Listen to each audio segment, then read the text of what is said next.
Well, Kyle, that forecast kind of just reminds us that it is now officially cold and flu season, and so it's time to start thinking about how to keep yourself and your family healthy. So here with us this morning is nurse practitioner Leanne Holmes. Leanne, thanks for being here. Thanks for having me. So we're talking about the flu shot today. So to start off, how can you tell if it's just the cold or the flu?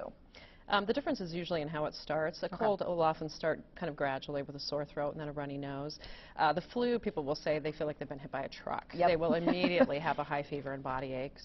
Run over by a train, kind of, also is one I've that's heard. another way they'll describe it, yes. Exactly. Well, when we're talking about getting vaccinated for the flu, what sort of vaccinations are available this year?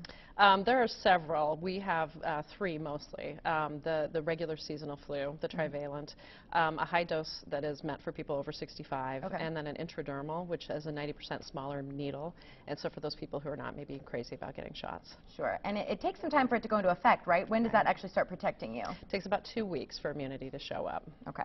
Now, there's a lot of myths out there about the flu and different types of flu. What can you tell us about, when people hear things like that?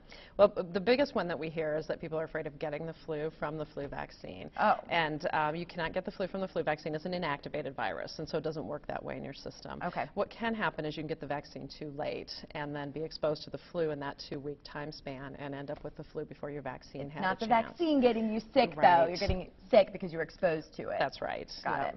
Now, who are the people who should really, who it's most important for to get the vaccine? I think, like most things, we target the elderly and the younger people, but really everyone should get a flu shot. The CDC recommends that anyone 6 months of age and older get the flu vaccine. Okay.